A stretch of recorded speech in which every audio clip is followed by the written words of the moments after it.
책을 읽는 당신이 별처럼 빛나길. 책방 별곡. 안녕하세요, 책별님들. 오늘 월요일 여러분께 읽어드릴 책은 생각하는 기계, 생각하지 않는 인간입니다. 일과 나의 미래, 10년 후 나는 누구와 어떻게 일해야 하는가. 인공지능의 일자리 위협, 준비하는 자에게는 최고의 기회다 입니다. 지은이 경영학 박사 홍성원, 출판사 리드리드 출판. 그럼 시작할게요. 자동화 기계가 보급되고 컴퓨터, 인터넷 기술이 발달하던 시대에는 기계 기능사, 컴퓨터 프로그래머 등 기능적 기술의 중요성이 부각되었다. 그러나 오늘날 다양한 IT 및 지능형 기계는 개개인에게 특별한 기술을 요구하지 않는다. 스스로 이용자의 요구사항을 간파한 것처럼 일한다. 인터넷 검색을 예로 들어보자. 알고리즘을 몰라도 누구나 간편하게 지식이나 정보를 검색할 수 있다. 설령 단어를 잘못 입력하더라도 정확도 순으로 그에 맞춰 화면에 띄워준다. 미래의 자율주행차는 운전면허증이 필요로 하지 않을 것이다. 인공지능이나 스마트 기기의 일처리 관련 기술이 계속 발전하고 있기 때문이다. 달리 말하면 이제 개개인에게 중요한 것은 기능적 기술이 아니라 일을 어떻게 할 것인가, 이 일을 왜 해야 하지? 라는 사고력이다.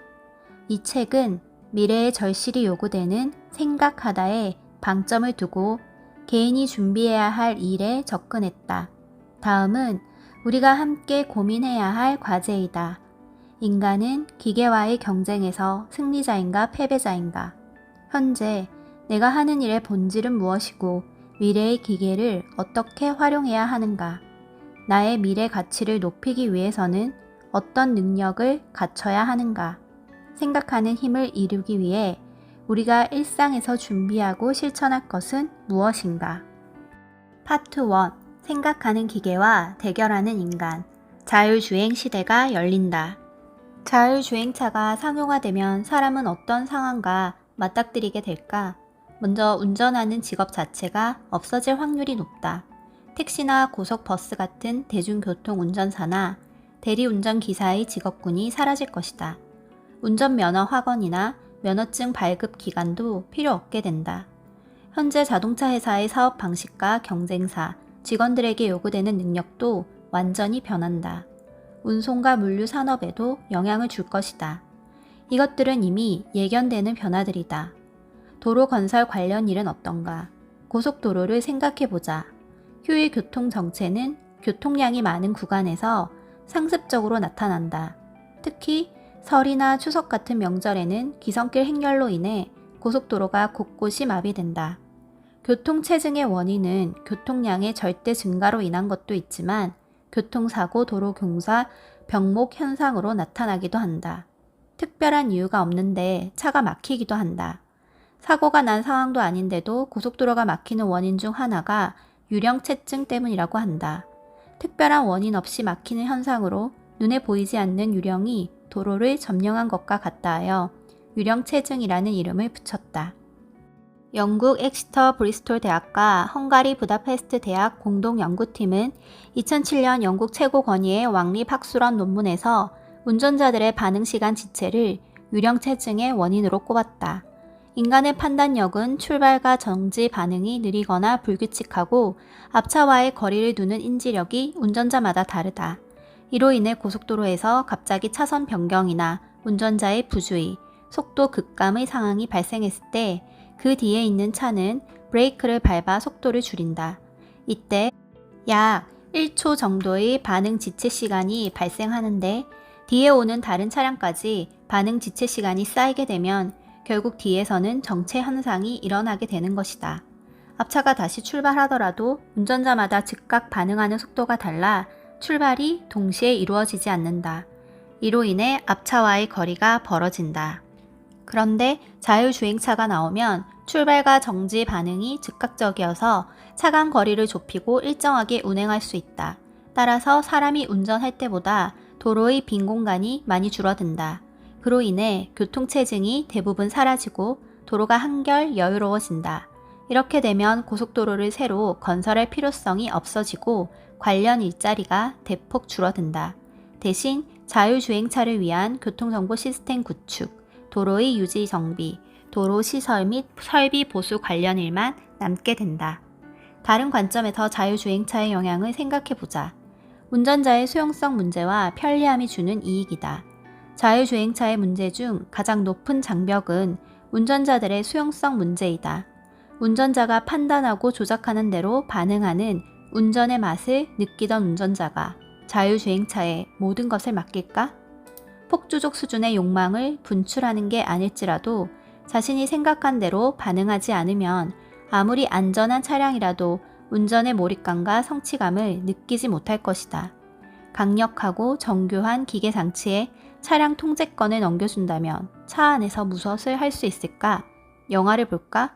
아니면 책을 볼까? 마무리가 덜 된 일을 위해 화상회의를 하면서 퇴근을 할까? 원하는 것은 무엇이든 할 수 있을 것이다. 그러나 가치나 의미 있는 일보다 시간 소비에 그칠지도 모른다. 실제로 운전자가 따로 있는 대중교통을 이용할 경우 스마트폰 이용을 많이 하듯 우리의 생활 패턴을 생각해 볼 때 인터넷 쇼핑, 전화통화, 영화 감상 등 각종 콘텐츠 소비가 주류를 이룰 것이다. 편리하고 안전한 만큼 인간의 생각하는 힘은 점점 약해지고 있다. 직접 운전을 할 때는 두뇌를 쉬지 않고 움직인다. 교통 상황, 안전 문제, 공간 지각력, 회사 일, 자신에게 직면한 고민도 떠올리면서 생각을 정리하기도 한다. 운전이 피곤한 이유는 장시간 앉아 있어야 하는 육체적 피로보다 끊임없이 두뇌 운동을 해야 하기 때문이다. 이제 이러한 두뇌를 활발하게 사용할 기회들이 점점 줄어든다면 기계에서 편리함을 얻은 만큼 인간의 사고 수준은 더 감소할지 모른다. 바야흐로 자율주행차 시대가 열렸다. 시작 단계이지만 사람들의 기대감은 높다. 자동차 운전이 주는 피로감과 위험성에서 해방되기 때문이다. 하지만 사회적으로 여러 과제도 안겨주고 있다. 사고의 책임이나 법, 일자리 문제 등은 자율주행차가 대중화되기 전에 제도가 마련되어야 한다. 또한 개인적으로 운전을 기계에 의존했을 때 우리는 무엇을 할 수 있을까 고민해야 한다. 파트 2. 시대의 변화에서 오는 직종별 미래 가치. 고객이 달라졌다. 영업 서비스직. 지금은 소비자가 영업사원보다 더 많은 상품과 가격 정보를 접하는 시대이다. 정보의 홍수 속에서 소비자들은 자신이 원하는 것이 무엇인지 더 잘 안다. 그리고 자기에게 잘 맞는 상품을 최상의 조건에서 구입하기를 원한다. 그들은 제품을 구매할 때 자신에게 맞춤형 서비스를 요구한다. 의례적인 방문과 누구나 아는 뻔한 이야기를 나누면서 시간을 낭비하는 것을 원하지 않는다. 따라서 영업사원은 소비자 개개인의 욕구를 충족해주고 최적의 세일즈를 할 수 있는 길을 찾아야 한다. 데이터 수집 및 분석이 그 해답 중 하나이다. 오늘날 데이터 접근의 용이성, 다양한 분석 기법, 인공지능 기술은 과거와는 매우 다른 환경을 만들어내고 있다. 인공지능 프로그램이 고객과 시장에서 수집된 데이터로 소비자 행동에 관한 인사이트를 제공한다. 데이터를 분석, 적용, 소프트웨어에 입력하면 자신이 원하는 방향으로 데이터를 처리해준다. 상품 정보, 고객 불만 사례, 성공 사례, 상품의 이동 데이터, 송신한 메일에 대한 고객의 데이터, 고객이 자주 구매하는 상품 데이터를 한눈에 볼 수 있도록 펼친다. 이 데이터와 친해지면 고객에게 지금까지 없던 새로운 관점을 제안할 수 있다. 또한 1:1 고객 맞춤 컨설팅 서비스도 시작할 수 있다. 조금 더 시간이 지나면 빅데이터를 분석해 누구나 쉽게 마케팅 전략이나 고객 맞춤 데이터를 추출, 분석하는 시대가 온다. 중요한 것은 데이터에서 무엇을 확인하고 싶은지, 해당 데이터에서 어떤 의미를 찾고 싶은지 분명한 목적 의식을 가지는 것이다. 데이터 분석은 기계가 해주지만 분석 목적을 설정하고 추진 방향을 잡아가는 것은 인간이다. 지금부터라도 작은 데이터 수집, 처리, 분석하는 방법과 친해지자. 영업 방식이 달라지고 있다. 일일이 발로 고객을 찾아다니던 시대는 지났다. 오히려 고객을 번거롭게 하고 부담을 줘 불편을 초래한다. 고객의 나이나 성향을 분석하여 맞춤형 컨설팅으로 가야 한다. 고객도 정보에 강하다. 객관화된 정보에 차별화된 전략으로 영업에 임해야 한다. 그러기 위해 데이터 관리는 필수이다. 진짜 승부처는 노동 현장이 아니다. 현장 제조직. 저가의 동침을 받아들여라. 제조 현장직 근로자가 시대 변화에 맞서기 위해 필요 능력은 첫 번째가 협업이다. 기계를 통제하고 작업을 지시하면서 기계와 협업하고 다른 작업자와도 협업하는 역량을 필요로 한다. 두 번째는 논리적인 토론과 소통하는 능력의 개발이다. 동료들과 작업 경험을 공유하고 문제 해결을 위한 기술을 함께 개발하고 논의하는 일이다. 상호 동기를 부여하고 문제 해결자로 나서야 하기에 더 많은 의견과 대화가 오고 가야 효율적인 일 처리가 가능하다. 공장 작업자는 공정 과정에서 인공지능 로봇과 1대1로 작업하지만 혼자서 완제품을 만들지 못한다. 여러 공정을 거쳐야 비로소 한 개의 완성품이 나온다. 똑똑한 기계와 일을 하지만 제조 현장에서는 인공지능도 풀 수 없는 문제가 수시로 발생한다. 이를 해결을 위해서는 작업자 간 상호작용이 더 필요해진다. 현장 직원들이 작업 현장에서 발생하는 문제를 스스로 발굴 개선하는데 전원이 참여하는 작업 문화가 필요하다. 특히 소단위 작업 조직, 작업자 간 협업이 절실히 필요하다. 현재 국내 기업의 제조 현장에서는 대화가 거의 없다. 정해진 작업 방식 준수나 시간 내에 생산량을 달성하기 위해 자기 작업에만 집중한다. 작업자 간의 대화가 작업에 방해가 된다는 이유로 사적인 행위는 물론이고 작업과 관련된 대화도 엄격히 규제하고 있다. 그러나 이제 기계와 일하는 상황이 증가하는 제조 현장에서 기계를 프로그래밍하고 감독할 수 있는 지식이 필요하다. 현장의 경험을 나누고 새로운 전문 지식을 충분히 받아들여 인공 로봇을 감독하고 공정 개선의 필요성을 주장하려면 의견을 나누고 자기 생각을 정리해야 한다.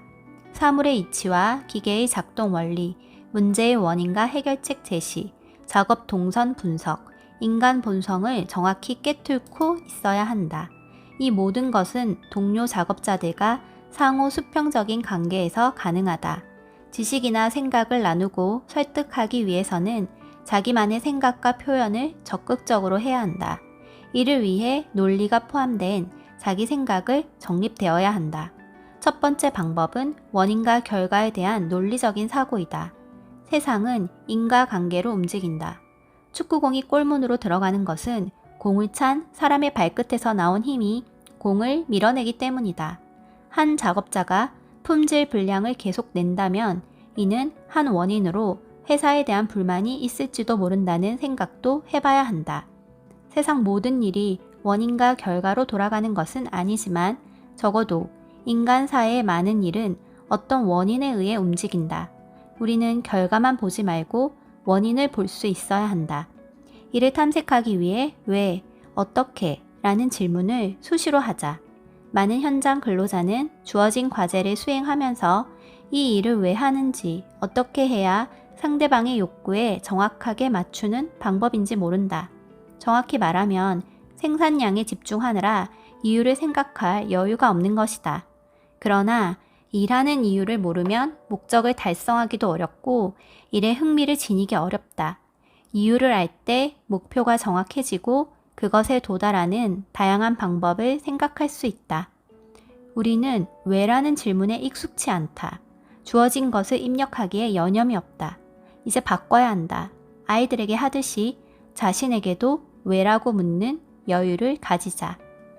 위기는 기회이다. 연구개발직. 창의적 발상은 연구개발직의 필수 요소이다. 인공지능 AI는 창의적 영역까지 공략하고 있다. 기사를 쓰고 그림을 그리고 작곡을 하고 소설을 집필한다. 하지만 아직은 빅데이터에서 끌어낸 결과물일 뿐 인공지능의 창의력이 어디까지 발전할지는 아무도 모른다. 인간이 여기에 맞서는 방법이 있다면 최대한 자기 경험치를 높이는 것이다. 경험을 바탕으로 의문을 제기하고 그것을 해결하기 위해 도전해야 한다. 기계가 넘보는 영역 밖으로 사고를 확장해야 한다. 스타벅스의 하워드 슐츠 회장은 밀라노 거리를 걷다가 순간적으로 이탈리아 스타일의 카페를 미국에 도입하면 성공할 것 같은 확신이 섰다. 그의 판단은 시장 조사에 기반한 분석 결과로 얻어진 결과가 아니다. 찰나의 강력한 직관이었다. 이 번뜩이는 순간적 발상이 오늘날 스타벅스의 출발이었다. 직관적 사고의 힘을 잘 보여주는 단적인 예이다. 누구나 하워드 슐츠가 될 수 있다.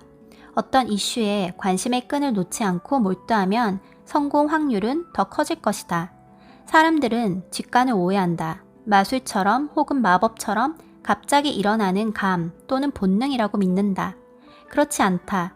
직관은 반짝거리는 생물학적 현상이라기보다 개인의 경험을 바탕으로 종합적인 사고의 과정을 거쳐 이루어지는 판단 능력이다. 통찰과 직관의 힘을 의미하는 블링크의 저자 말콤 글래드웰은 블링크는 직감과 어떻게 다른가요? 라는 질문에 다음과 같이 답했다. 직감이라는 단어는 때로 비이성적 결정이나 행동을 뜻하죠. 직감은 감성이고 굳건한 기반 위에 있지 않는 그냥 느낌이라고나 할까요? 저는 이 단어를 좋아하지 않아요. 저는 생각, 다시 말해 직관적 사고란 말을 더 좋아합니다. 순간적인 판단은 이성적인 판단이기 때문입니다. 빠른 것이 나쁜 것은 아닙니다. 빠른 것이 덜 다듬어지거나 덜 이성적인 것을 말하는 것은 아니죠. 직관은 본질을 꿰뚫어 큰 그림을 보게 하는 힘의 원천이다. 직관력을 높이기 위해 연구개발직 종사자가 할 수 있는 행동은 무엇인가? 첫 번째는 뛰어난 직관력으로 성공했던 경험이나 다른 연구직 종사자들의 사례를 연구해야 한다. 필요할 경우 성공적 리더들이 문제 해결을 위해 사용한 핵심 정보들은 무엇이고 어떤 방식과 과정을 거쳤는지 관련 전문가와 함께 연구해도 좋다. 애플은 자회사의 성공적인 의사결정 사례를 수집하고 연구하여 데이터베이스화한다. 이 자료를 전 구성원에게 교육함으로써 애플만의 특화된 문제 해결 방식을 공유한다. 두 번째는 판단에 필요한 경험을 쌓아야 한다. 주위에서 무슨 일이 일어났는지, 자신이 무엇을 하는지 객관적 판단 경험이 필요하다. 계속해서 정보를 축적하고 축적된 정보와 경험을 빠른 속도로 사용해 보는 것이다. 예를 들어 뛰어난 축구 선수는 골을 넣을 때 자신이 취할 수 있는 모든 행동을 분석해 슛하지 않는다. 선수 경험이 적을 때는 의식적으로 많은 노력을 기울여 골 넣는 방법을 배운다. 이후 체계적인 훈련과 경기로 실전 경험이 쌓이면 상황에 따라 무의식적으로 골을 넣는다. 상황에 따라 필요한 행동을 취할 힘과 에너지가 생기는 것이다. 연구개발직 종사자가 책상에서 컴퓨터만 만지는 시대는 지나갔다. 기술이 사용되는 현장에서 자신이 만든 상품을 사용하는 소비자 입장을 체험하고 경험을 쌓는 일이 필요하다. 넓은 시야를 확보하라. 관리 사무직. 나는 수년 동안 기업 현장에서 리더십, 일하는 방법, 변화 관리를 강의했다. 디지털 시대에 우리는 어떤 준비를 해야 하는지, 미래의 일하는 방식이나 근무 형태는 어떻게 변할 것인지, 더 행복한 삶을 살기 위해서는 무엇을 준비해야 하는지를 주제로 교육 참가자들과 고민해왔다. 그런데 코로나로 인해 이 영역에 강제적인 변화가 찾아왔다. 비대면 회의, 재택근무, 디지털 도구의 이용 증가, 직무 재조정 등 독립적인 업무 수행 방식으로 환경이 변한 것이다. 앞으로는 독립적으로 일하는 구성원들이 늘면서 타 부서의 협력과 참여를 이끌고 조직 연대감을 높일 수 있는 관리 사무직 능력이 더 중요해질 것이다. 지난 10년 동안 조직 컨설팅을 하고 강의 워크숍을 수행하면서 참가자에게 일이 힘드세요? 사람이 힘드세요? 라는 질문을 던지면 대부분 사람 때문에 더 힘들다고 말한다. 인간관계가 그만큼 어렵다는 뜻이다. 자기 의도와 다르게 쌓이는 오해와 갈등은 인간관계에서 언제든 생길 수 있다. 따라서 관리 사무직은 인간에 대한 이해와 사람 중심의 업무를 수행하며 중재해야 한다.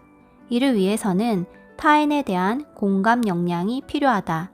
공감 능력은 인류가 가진 독특하고 위대한 정신작용이다. 다른 사람의 마음을 읽고 감정을 느끼는 것은 아주 쉬운 일처럼 보이지만 사실 인류 외에는 공감 능력을 지닌 동물이 없다. 갈수록 삶에서 관계의 끈은 단절돼 가고 있다. 우리는 현재의 순간이나 심지어 내 앞의 사람도 완전히 의식하지 않게 되었다. 다른 사람과 같이 있는데도 상대의 감정을 살피지 않고 생각은 또 다른 곳에 가 있는 경우가 많다. 친구와 만나도 스마트폰만 들여다보는 사람들이 더 많은 지경이다. 기계가 월등하게 발전하는 시대에 인간만의 강점으로 공감 능력을 꼽지만 공감의 레벨은 올라가지 않고 있다. 타인에 대한 공감 능력이 절실하게 요구되는 시대이다. 관리 사무직은 개인보다는 조직, 소수보다 다수를 위해 존재하는 직종이다. 조직원이 업무를 활성화할 수 있도록 돕는 역할을 한다. 불만을 해소해주며 최대의 효율을 끌어내는 동기를 마련해주는 것도 관리 사무직의 역할이다. 그러기 위해 최대한 친밀감과 공감 능력을 발휘해야 한다.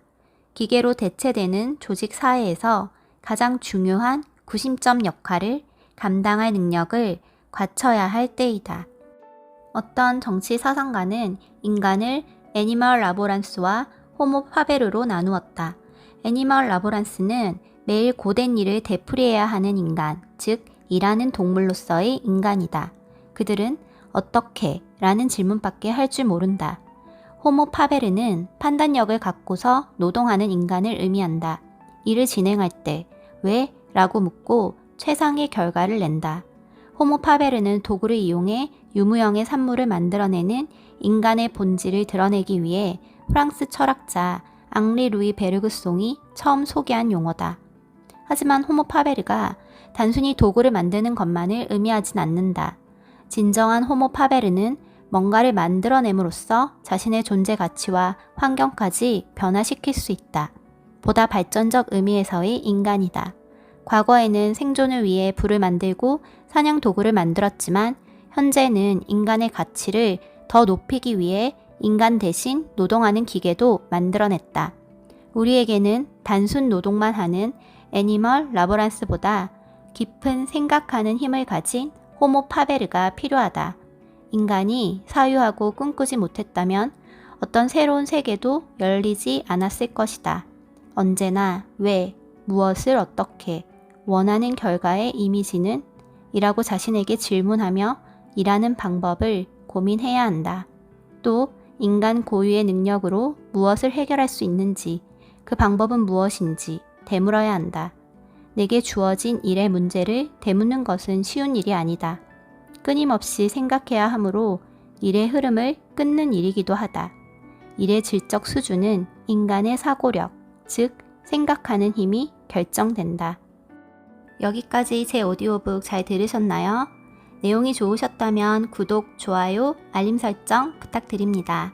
구독은 제가 영상을 만들어 나갈 수 있는 힘이 됩니다. 다음 영상은 수요일이에요. 수요일에 만나요. 감사합니다.